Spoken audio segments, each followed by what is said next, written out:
इस चर्चा में आपका स्वागत है। कभी ऐसा लगता है कि दिमाग बस चलता ही रहता है, शांति नहीं होता। हाँ, बिल्कुल।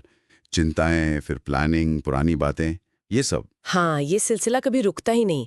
तो आज हमारे पास एक ऐसी किताब है जो कहती है कि इस शोर से मुक्ति का रास्ता है, और वो रास्ता कहीं बाहर नहीं, हमारे अंदर ही है। हाँ, इकार्ट टोले की द पावर ऑफ नाउ काफी प्रभावशाली किताब है। बिल्कुल। तो आज हम इसी में थोड़ा गहराई से उतरेंगे, ये समझने की कोशिश करेंगे कि कैसे हमारा अपना मन ही हमारे दुख का कारण बन सकता है। और टोले के मुताबिक इससे आजाद कैसे हुआ जाए। हाँ, टोले का एक जो सबसे बुनियादी तर्क है वो ये है कि हम में से ज्यादातर लोग अपने मन से पूरी तरह जुड़ जाते हैं। अपनी पहचान बना लेते हैं। हाँ बिल्कुल। हम सोचते हैं कि हम वही हैं जो हमारा मन सोचता रहता है। पर क्या ये सच है? यही सवाल है। यही सबसे बड़ा सवाल है। टोले की जो सबसे बड़ी शायद सीख है वो यही है, हम हमारा मन नहीं है। सही बात है। जरा सोचिए, अगर आप अपने विचारों को देख पा रहे हैं, उनको आते जाते महसूस कर रहे हैं, तो फिर वो जो देखने वाला है वो उन विचारों से अलग हुआ ना। हाँ वो बिल्कुल यही टोले का मूल बिंदु है। और ये जो लगातार सोचने की आदत है हमारी, खासकर वो गुजरे कल की बातें या फिर आने वाले कल की चिंताएं, उसी में खोए रहना। हाँ, वही हमारे दुख का असली कारण है। ये हमें उस पल से दूर ले जाता है जो असल में है, मतलब अभी। बिल्कुल। और जब हम खुद को पूरी तरह से अपने विचारों से पहचान लेते हैं, तो टोले कहते हैं कि एक झूठा मैं पैदा होता है, एक ईगो। अहंकार। हाँ, अहंकार। और ये अहंकार जो है वो हमेशा थोड़ा अहम, असुरक्षित महसूस करता है। उसे लगातार पुष्टि चाहिए। कहाँ से? अतीत से या भविष्य से। हाँ। हाँ, अतीत की यादों से या भविष्य की उम्मीदों से। इसी चक्कर में वो वर्तमान क्षण को या तो नजरअंदाज कर देता है या बस उसे भविष्य तक पहुंचने का एक जरिया समझता है। अच्छा, और इसी असुरक्षा से फिर डर पैदा होता है, मौत का डर खासकर। और हमारे रिश्तों में भी जो टकराव होते हैं वो भी इसी वजह से। हाँ, काफी हद तक। क्योंकि हर अहंकार खुद को सही साबित करना चाहता है, खुद को बचाना चाहता है।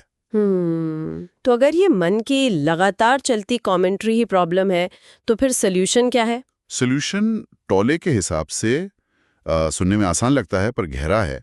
वर्तमान क्षण में पूरी तरह जीना। वर्तमान की शक्ति, पावर ऑफ नाउ। हाँ, वही। क्योंकि देखिए, अतीत तो क्या है, बस यादें हैं। और भविष्य? भविष्य कल्पना है।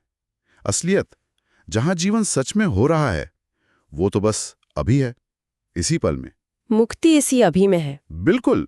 और यहाँ बात थोड़ी दिलचस्प हो जाती है।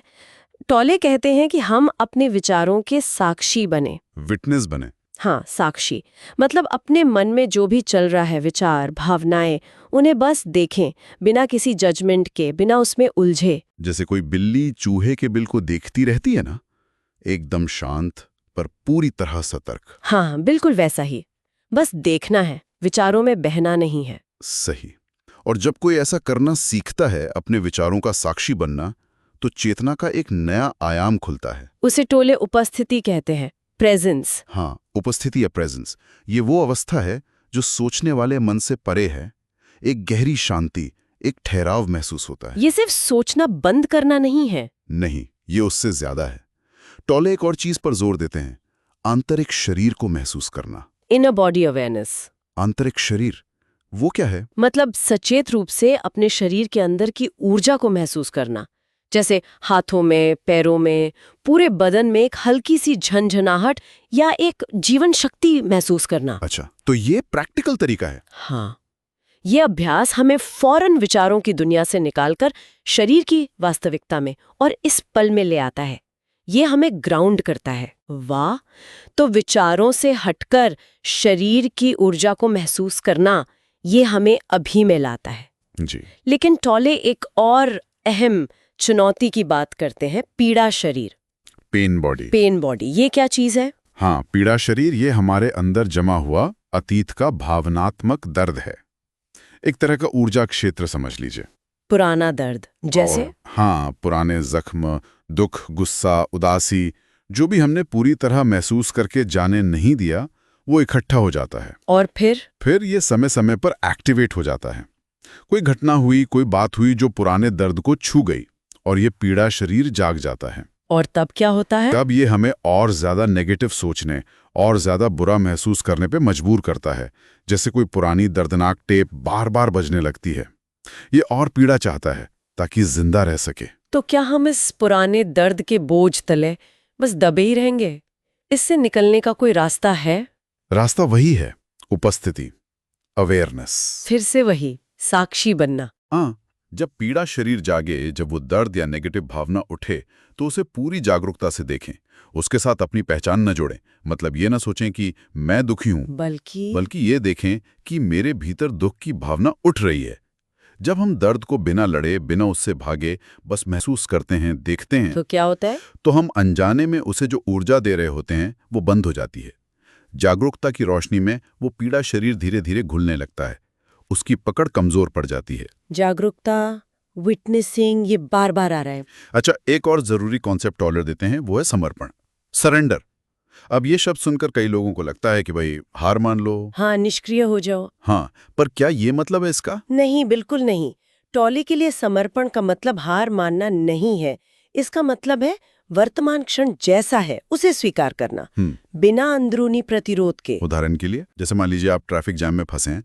अब मन क्या करेगा? गुस्सा करेगा, झुंझलाएगा, हॉर्न बजाएगा। ये प्रतिरोध है। हाँ, होता है। समर्पण का मतलब है ये स्वीकार करना कि ठीक है, मैं अभी जाम में हूं। इस स्वीकृति से ही एक शांति आती है। लेकिन ये तो पैसिव होना हुआ ना? नहीं, ये निष्क्रियता नहीं है। स्थिति को स्वीकार करने के बाद आप शांत मन से देख सकते हैं कि अब क्या किया जा सकता है। क्या कोई और रास्ता है, या कार में बैठकर ही कुछ और काम कर लें। ये हार नहीं है, ये जो है उसकी समझदारी भरी स्वीकृति है। इससे हम मन के बेकार के प्रतिरोध पैटर्न से मुक्त हो जाते हैं। समझ गई।